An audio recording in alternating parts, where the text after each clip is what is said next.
दोस्तों, गरुड़ पुराण के अध्याय 6 में आप सभी का स्वागत है। तो अध्याय 6 में गर्भ जन्मादि दुख निरूपण का वर्णन किया गया है। तो चलिए जानते हैं। गरुड़ जी भगवान से बोले, हे भगवान, नरक में आए हुए प्राणी माँ के उदर से कैसे उत्पन्न होते हैं और कैसे गर्भावस्था में दुख भोगते हैं, वह मुझसे कहिए, मुझे बताइए। तो श्री विष्णु भगवान बोले, हे गरुड़, स्त्री और पुरुष के प्रसंग से, वीर्य और रज से, गर्भ ठहर जाने से जैसे मनुष्य उत्पन्न होता है, अब वह तुमसे मैं कहता हूँ। जिस ऋतु काल में 3 दिन इंद्र की ब्रह्म हत्या रहती है, उन्हीं 3 दिनों में पापियों की देह की उत्पत्ति होती है। स्त्री ऋतु दर्शन के पहले दिन चांडलिनी, दूसरे दिन ब्रह्माघातिनी और तीसरे दिन उद्भोविन संज्ञा होती है। यही नरक में आए हुए की माता होती है। देव ईश्वर दृष्ट अपने कर्म से शरीर की उत्पत्ति के लिए प्राणी पुरुष व वीर्य कर्ण के आधार से स्त्री के उदर में प्रवेश करता है। यहाँ ये विशेष है कि वीर्याधिक से पुरुष, रज की अधिकता से स्त्री और दोनों के समान होने से नपुंसक होता है तथा वीर्य रज के विभाजन से 2-3 आदि संतानें होती है। एक रात्रि में कलल, 5 रात्रि में बुध बुलबुला के समान गोल, 10 दिन में बेर के फल के समान और इसके बाद मांस पेशी तथा पक्षी आदि में अंडे के रूप का होता है। 1 महीने में सर और 2 महीने में बाहु आदि अंगों से युक्त होता है तथा तीसरे महीने में नख, बाल, हड्डी, खाल और लिंगादि के छिद्र होते हैं। चौथे महीने में 7 धातुएं और 5वें महीने में भूख और प्यास उत्पन्न होती है। 6ठे महीने में जरायु की झिल्ली से लिपटा हुआ जीव अपनी माता की दाहिनी कोख में घूमने लगता है। माता के खाए हुए अन्न पान से बढ़ता हुआ वह जीव विष्ठा और मूत्र के दुर्गंधित उस गड्ढे में सोता है जिसमें की जीवों की उत्पत्ति होती है। उस गर्भ में रहने वाले भूखे कीड़े के काटने से उसके शरीर में घाव हो जाते हैं। सुकुमारता के कारण वह बहुत दुख पाता है और मूर्छित हो जाता है। माता के खाए हुए कड़वे, तेज, गरम, नमकीन, रूखे और खट्टे आदि दुखद पदार्थों के स्पर्श से उसके शरीर में कष्ट होता है। वह जरायु में लिपटा हुआ बाहर आंतों से घिरा हुआ कोष में सिर करके पीठ और गर्दन झुकाए हुए पिंजरे में फंसे हुए पक्षी की तरह अपने अंगों को हिलाने डुलाने में समर्थ होता है। वहाँ उसे भाग्यवश पूर्व जन्म का स्मरण हो जाता है, जिससे सैकड़ों जन्मों के किए हुए कर्मों का स्मरण कर वह लंबी श्वास लेता है और बेचैन हो जाता है और दुखी रहता है। 7 धातु में बंधन में बंधा हुआ देहात्मदर्शी जीव डर का मारा हाथ जोड़कर विकल वाणी से उन भगवान की स्तुति करता है जिन्होंने की उसे उदर में स्थापित किया है। 7वें महीने के प्रारंभ से ही ज्ञान पाकर डरा हुआ वह प्राणी गर्भ की वायु एक जगह नहीं रह पाता।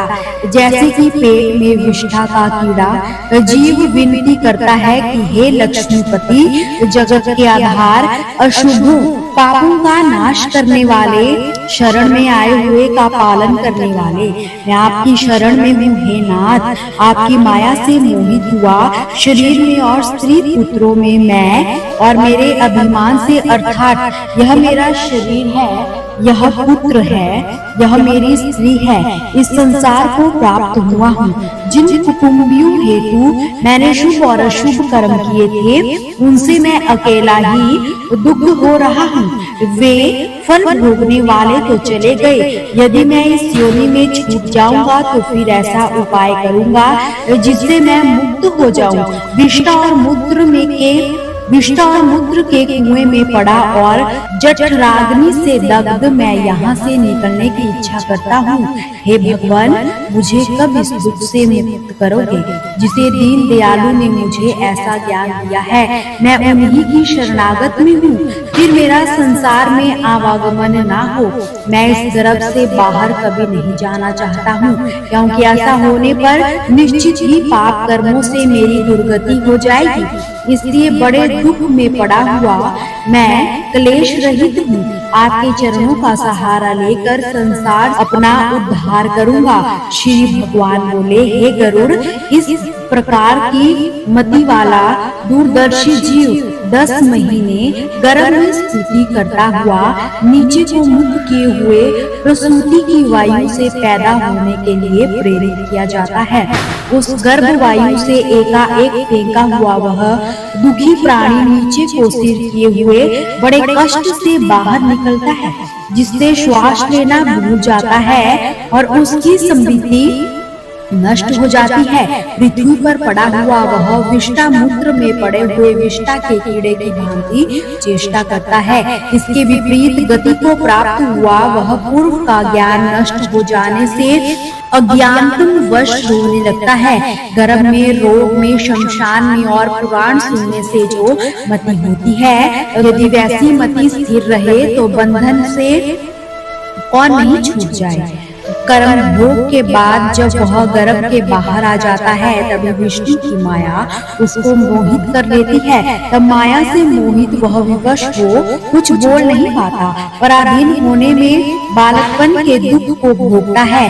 बालक के अभिप्राय को नहीं जानने वाले माता पितादि से पालन किया हुआ वह बालक अपना दुख कहने के लिए असमर्थ होता है। खलमल आदि जीवों से दूषित, मल मूत्रादि से दूषित अशुद्ध पलंग से उठने की चेष्टा करने में वह असमर्थ होता है।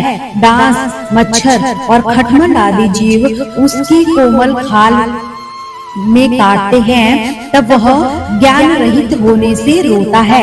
इस प्रकार बालकपन के दुख को भोगकर फिर पौगंड अवस्था का दुख पाता है।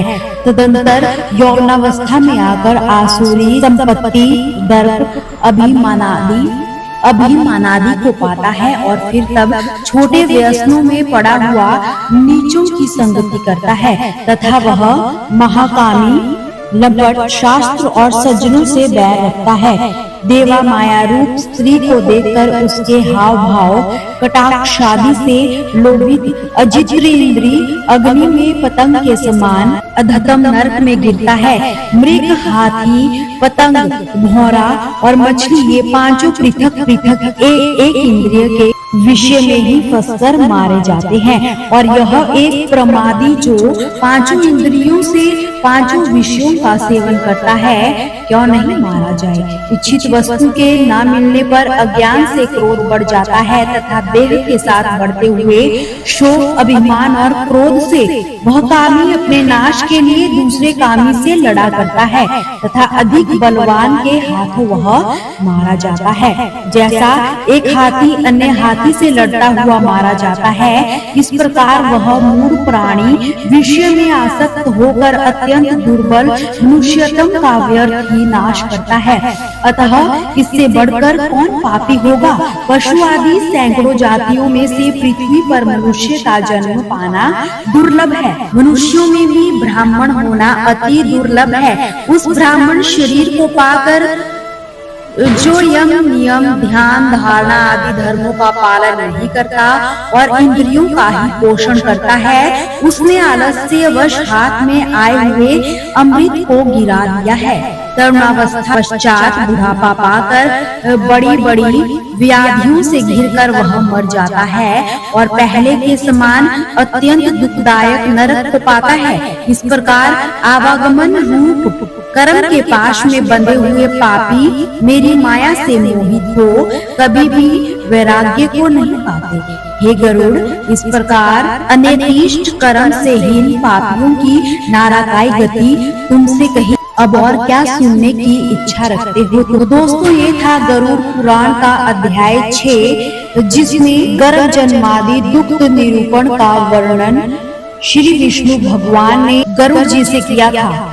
मिलते हैं अध्याय 7 में कि गरुड़ पुराण के अध्याय 7 में क्या है।